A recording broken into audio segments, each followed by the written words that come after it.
Hello, there we are. Are you living a life that you love, or are you just surviving? Is it a rat race for you? Does it all feel too much? Hello and welcome. 𝐥𝐢𝐻𝐻, high impact, high profit book writing, publishing, and marketing specialist. And I've asked 𝐭𝐫𝐚𝐻𝐻 Becker along to share her insights on the topic today. You see, 𝐭𝐫𝐚𝐻𝐻 is the rat race recovery coach, helping people to get out of that constant rush. Hello and welcome, 𝐭𝐫𝐚𝐻𝐻. Good morning, afternoon, evening for everyone. Hi. Nice to be here. Thank you, 𝐥𝐢𝐻𝐻, for having me. Really good to have you and to share our insights on it, because we do want to talk about this rat race that people feel pushed into and really difficult to get out. And one of the key topics we will address in this particular session is going to be exploring the impact words have on our mindset, and how certain words can either hold us back, propel us forward on our journey, and how that actually relates also to the use of writing. And I'll chip in there on different levels: book writing, affirmation writing, or just daily keeping like a diary, daily writing. All of that flows into what words we use. Is that correct, 𝐭𝐫𝐚𝐻? I understood that correct? Yes, well, and writing and being with people and living and your thoughts and your general happiness all depend on the words basically that you use in your language, but also when you talk to yourself, and of course when everything that you put on paper. Well, and everybody can relate, I think, to writing an email to a very important client, or to a very important manager, or to a very important friend, in which you feel that you have this message that's a little bit, icky to send out. And so everybody can relate to that you can go over that email 100 times, tuning and tweaking and trying to make that email the exact right tone of voice to make sure that whatever you bring across actually comes across. So we all know how we can, how we want ourselves to come across. We all know what words we want to use, and then yet there is this one word that you think, oh, this word it doesn't hit the right tone, and you can take like half a day to come back to that email over and over and over and over again before you send it. Now, so that's really, everybody knows how important words are. It's just that in certain settings, we tend to take more notice of it, and we tend to put more effort in what we say and what we write and what we say to ourselves than in other situations. I think there's quite a few layers that you've touched on here that we can sort of open up. There's different ways. So what's come to mind for me while you were speaking, 𝐭𝐫𝐚𝐻, is very strongly that, of course, the words that we use come from our background, what we know, but what they are being interpreted as meaning is very different to how we use them. So with emails, as you used as an example, a very, very good example, I have had it that I write an email and then I leave it overnight. I don't send it out straight away so that I can check the next day, because I am in a different frame of mind by then, and I check, is this the tone I want to use? Are these the words I really want to say? And for me, that works really well, but of course, I still have no way of knowing how the receiver will receive that. There is that part of it. That's how you see it too, isn't it? That we don't really know how the receiver will interpret the words that we've used? Absolutely, yes. There is, so each person has their own bubble, and that bubble exists from experiences of the past, mostly experiences of the past. And depending if they're good experiences, bad experiences, or neutral, people will respond happy or angry or neutral, right? So the way that when you send that email, same thing. Let's say you write an email in an angry state, right? You have that moment, you're really angry about something, and you want to write an email saying how disappointed you are. And instead of writing that email to get to a solution, if very often you start that email saying, oh, I'm so angry with this, and I'm so angry with that, and they're so angry with that. Now, if you leave that email for the next day, like you do, 𝐥𝐢𝐻𝐻, you will have a completely different state. The next morning, you might wake up very relaxed, and you look at that email and you think, whoa, did I just wanted to send that out? It's good that I didn't. And then of course you have all the emails that you did send out in that mood, and that you think, oh, I wish I didn't. That's completely normal. I think everybody sends out those emails every once in a while, or even emails without attachments that can be very very embarrassing. So. Yeah. So yes, I do. There is, of course, always a sender and always a receiver. And as the sender, there is a responsibility. And the responsibility that you have to make that email as true to what you feel, without necessarily making it the other person centered. In angriness, for example, if you would create an I-centered email, in the sense of, this is what it did to me, and that will give you much more possibilities for a win-win than an email that says, but you did something. I mean, you can even feel that energy already when I say that, right? And so words in that sense are super, super, super important for ourselves, but also for the other person. There's one thing I always say is, like, if you have certain situations and that you would like to address, and whether you're angry or you're sad, whatever negative emotion comes up, and you want to express that you have a choice there, and it's a choice of wanting to. You have a choice of how you want to come across. You have a choice of how you want your reputation to be. You have a choice of how you want people to perceive you. And sometimes, even when you're happy, it makes sense to write an email that is less happy, because you want to come across as a little bit disappointed. So you know that from your side, you have the responsibility and the choice to shape those words into something, into an email or a text message that can be received by the other party as how you want them to receive it. On the other hand, the other party, of course, has their own set of feelings, their own set of experiences, and the way that you use words will have them go back into their past, unconsciously have to go back into their past to the last times that somebody used a certain word, and so they will respond to how in their past they perceived that word, what it meant, how certain sentences were built up. They will have their own association with that. So as the sender, you can only take responsibility for how you send the email, and you cannot take responsibility for how the email is received. That can be the tricky one sometimes, and that can actually lead to this stress situation, the situation of overwhelm. And also when that happens regularly, people seem to sometimes think, oh, it's happening over and over and over, sort of like going on that wheel over and over and over, because they haven't pulled themselves out of that by using different words, by thinking things through before they put them into an email. That's what we're using at the moment, the example of an email. Let me quickly jump, if you don't mind, into the sender and receiver that you mentioned. I like that, what you referring to there. So we have a sender and we have a receiver. I just want to relate that briefly to writing a book, for example. It is sometimes that people ask, well, I don't know where to start. And once I've got started, I'm not really sure, how to write, what sort of style to write. I need to be a writer, or I'm not a writer, so I don't know what I need to do there. So to me, what you've just shared applies directly to that as well. When you are writing in the format of a book, for example, you are writing for a receiver. Somebody's going to receive that message you're writing about. And I really love what you said.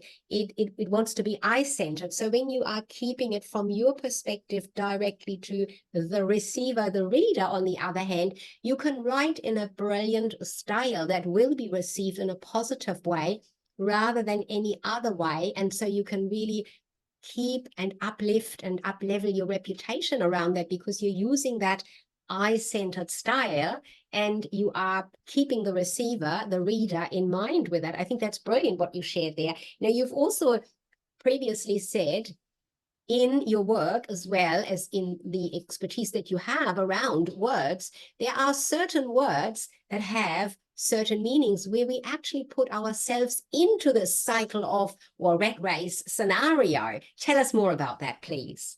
Okay, yes. I will give a little bit of an intro to that. So as you know, I'm trained by Tony Robbins, and he has a very strong model of how your state of being is, and I 100% believe in that model, and of course use it daily for myself and for all my clients.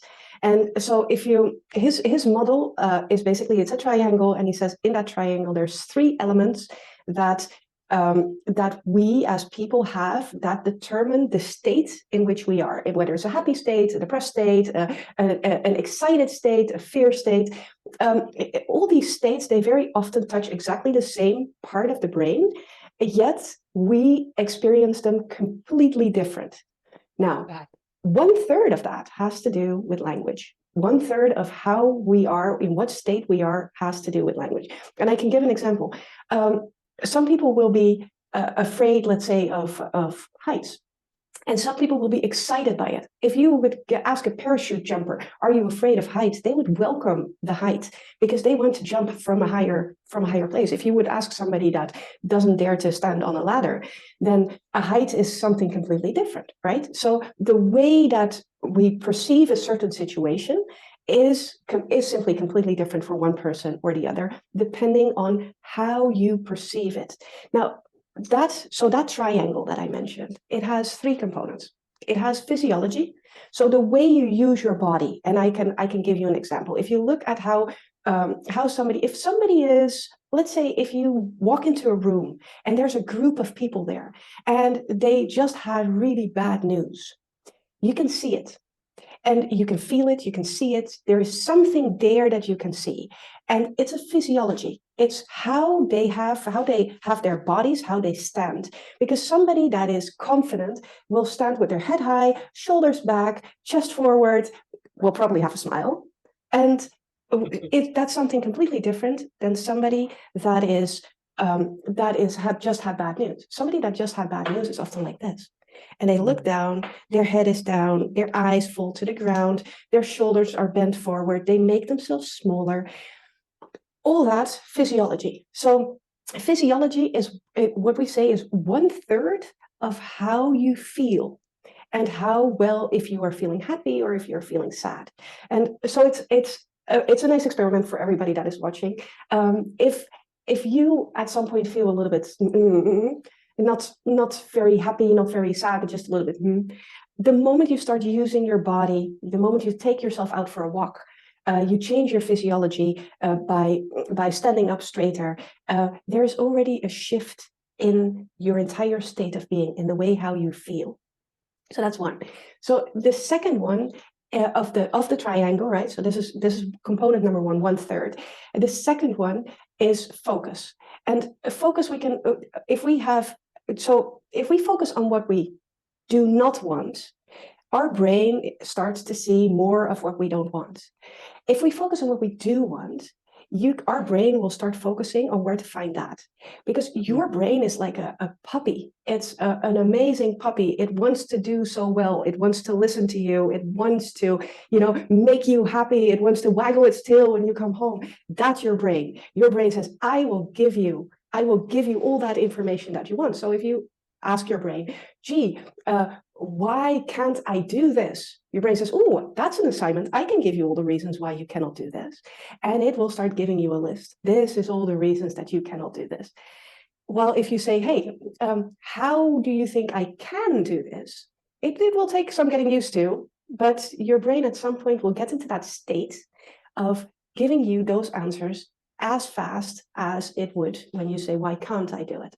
So it's asking the right questions there, but that's your focus. So if you teach your brain to focus on the can't and the don't and the why nots, the brain will start getting more like you train a dog, like you train a puppy. When you always teach it to sit, when you say sit, it will sit when you say sit at some point, hopefully, for most dog owners. And so the brain will do exactly the same. That is all about focus. What do you choose to focus on? And do you choose to focus on the positive, or do you choose to focus on the negative? And then we have that third component of the triangle. And the third component of the triangle is language. And it's the meaning that we give to certain events. So what happens is, if you have a not so nice day, your body is a little bit like this, the physiology is already not there, maybe you have a stomach ache, you know, and then on top, something happens that wasn't that fantastic, and so you focus on that thing, not okay, and your focus is a little bit on that was such a bad experience, and then on top you repeat and repeat and repeat the language, the meaning of that was a horrible experience. I didn't want that experience. How come I didn't stop that experience? I could have responded differently in that experience. All those words you are telling yourself are going over and over and over. And so the meaning that you give to that experience is basically negative. And the language that you use to describe that experience is negative, which makes the entire experience, 1/3 of it, because physiology, the focus, and this makes it that entire circle round, and makes you feel like you're in a state of being that is not okay. Now, like I said, language is 1/3 of that. 1/3, which is a lot. And very often we do not even realize how much and how often we are telling each other and ourselves, sorry, I wanted to say ourselves, how we are telling ourselves things that are in this line of speaking. Does that make any sense? That was a long intro. I think it does. And I think the biggest thing that happens with language in particular, that when we are in the moment and we just let it come out with language and we just say things in the moment, in the heat of the moment in particular, it can be words that people often say, oh, I didn't mean that. The trouble is it's already come out. So it's already swirling around there, not only for yourself, and it registers in there, but also for the receiver, the person there that you told that to. So you can put yourself into this, stay in this cycle, in this negative cycle, if that is, if you stay in that moment. So I can just see how the power of language works there, and also in the way that, the way I work and what I do around the writing and the book writing for people in business in particular. They do often tell themselves, oh, I can't do that. I'm not a writer, or I can't do it now. I don't have time. And the more they say that, the more they will not find the time. They will only see that they don't have the time and that they can't do it. If we want to get out of this scenario, do we actually need to learn a new language, Carolina, or how do we change that for people that really find that difficult? Well, there is a couple of components. If everything, I always say, everything starts with awareness. You cannot change what you don't know or what you don't see. And I mean, that's kind of difficult, because what you often need is a third person to help you a little bit with that. It can be your partner, or it can be a coach, of course. Because if you're in the forest, you cannot see the total of the forest, right? And so it's very often when you're too close to something, you cannot see the details, and you cannot see the overall overview either. So that's one. The way that people can become more aware is first to one, what are you saying to yourself? Of course, what are your thoughts? And these are very simple, easy exercises that you can do, like write down 3 positive thoughts that you had today. Write down 3 negative ones, and now take those negative ones and dissect them a bit. And the second thing is that in our language, we have taken certain words that were not that heavily loaded, and we made them into very heavily loaded words. And that's often what people in the rat race also experience. I'll give 2 examples. Responsibility and accountability. They're my favorite words to dissect. And in our language, there's a lot of these words that were put together, that were actually 2 words, and people just started to slowly move them together into one. Responsibility and accountability are my favorites. So if you would dissect responsibility, the word responsibility is the ability to respond. Now let that sink in for a moment. The ability to respond. Nothing more, nothing less. Meaning that if you have a responsibility, it's you have a better ability to respond to situations than the person that does not have your position. And so you are getting the responsibility because people trust you in taking action and responding in the right way to whatever comes your way within this task or this responsibility that you've got. Now, if you would just take that and know, okay, so it's not, the responsibility is not something that is put on you and that is like something that you can achieve or not achieve. It's something that you can respond to, and for some situations you can respond 30%. For other situations you can respond 120%, right? And so it all depends. But you can respond either way. You can respond either way. I'm going to jump in here, Carolina. I find this absolutely fascinating what you've just said. I had not thought of this, taking that word responsibility apart into two separate words and creating virtually a new meaning from responding, your ability to respond. I mean, that brings a whole new meaning, a whole new angle into what the possibilities of using this word are, the possibilities of your own, how you feel about it. I find that fascinating. Yes. Great. Tell me more. The next one. So the other favorite one, accountability. I love that one. So very often in organizations, you have a responsibility to do something, and then you or somebody else has the accountability. Now, if you would dissect that word, it would be the ability to do the accounting. Now, accounting, we now feel that it's a financial terminology or something else, but it's nothing more. Being able to account means that you can calculate something. It simply means you can calculate something. And so people with higher positions in the organization have higher accountabilities. Why? Because they are in a position that they have more overview. They can see more of the entire organization. So when people come to them with decisions, they have that overview, so they can account, they can calculate from their position. They can look at all the different components and they can calculate if that decision should go left or should go right. And it's simply that. It's nothing more, nothing less. The person that's sitting in that position has a better position and maybe better qualifications. And I mean, there's all kinds of things that person was chosen to get the accountability for that, for those decisions. And so it doesn't have to be that heavy. It's simply you were chosen. You were the lucky person, often, that was chosen to make these calculations about decisions, and that's why you are accountable.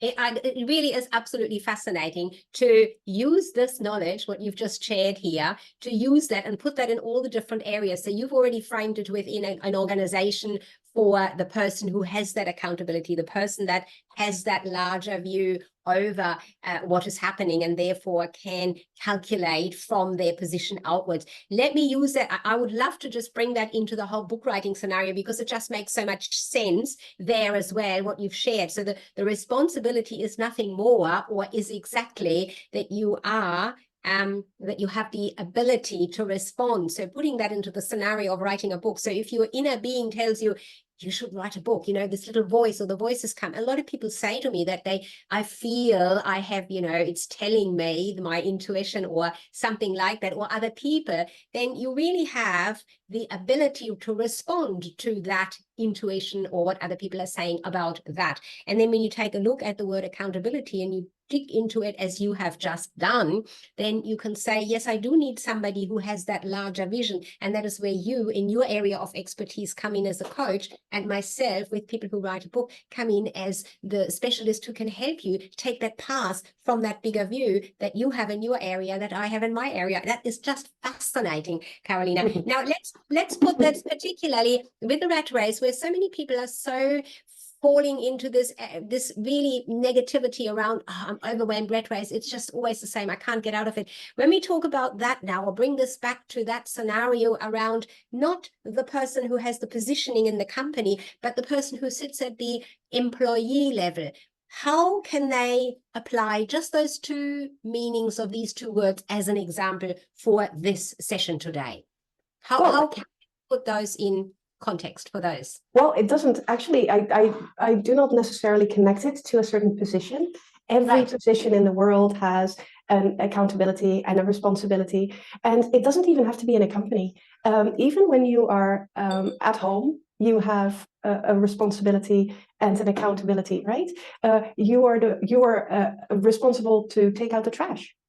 You are accountable to get out of your bed in the morning. You can calculate what the consequences are if you do not come out of bed in the morning. I love it. I love it. That's exactly what I was looking for. Keep going. That's perfect. So I believe it's these two words are they are not rat race specific.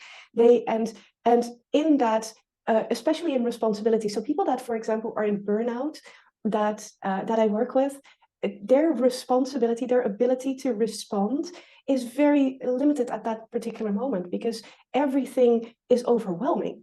I mean, a burnout is a physical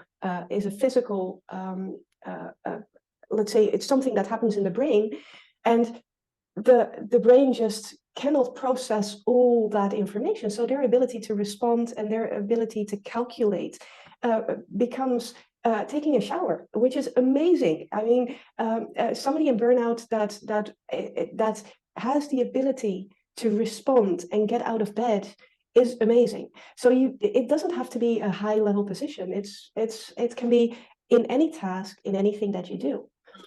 And if I would, sorry, go on, sorry. And if I would go back and put that into that triangle and connect the two of the word use and your state of being, right?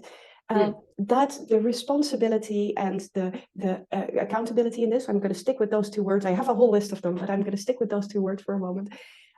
If you look at that triangle, it basically covers 2/3 of the triangle. So the heaviness that we put on that word, the word responsibility, the heaviness that we put on it, oh, I have the responsibility to do that, and the way that we feel that weighing on our shoulders, that's the meaning that we give to that. That's the language. And then the focus is on the heaviness of the responsibility instead of the yay, I'm responsible to do this. So it's already 2/3 of that state of being.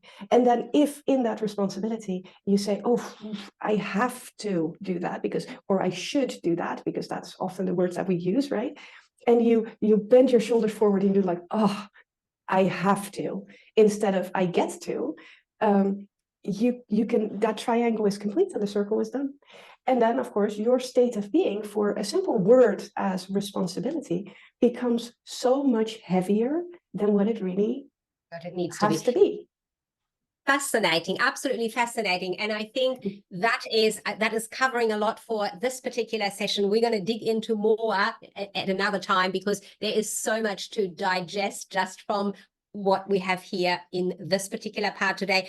Absolutely fascinating. Just the two words that you have shared as examples today, responsibility and accountability, because when I say to myself, hey, I have the ability to respond to this, I totally agree with you. I get it. Wow, my head goes up, my shoulders go straight, and I can feel a lot better than saying, oh, this is my responsibility. Why do I always have to do that? Where you just go the opposite way. Carolina, I thank you very much for your tips and your insights in this session today, where we have been discussing all about escaping the rat race with writing, and dissecting more around the 3 areas in particular that you work with, that is your expertise around the physiology, the language, and the focus of the whole person, using words and the meanings we give words. What's your parting direction or word or wisdom that you want to share on this particular time? You got some parting words for us? I think parting words are to become aware, and that, again, that awareness is the first step. And so become aware so that you can choose to change or not. Your choice. It is always your choice. Thank you so much. Words of wisdom from Carolina Bakker, the Rat Race Recovery Coach. I'll be signing off with her today. Sigrid Cast, book writing, publishing, and marketing specialist. Until we get together again. Thank you. Until we meet again. Thank you.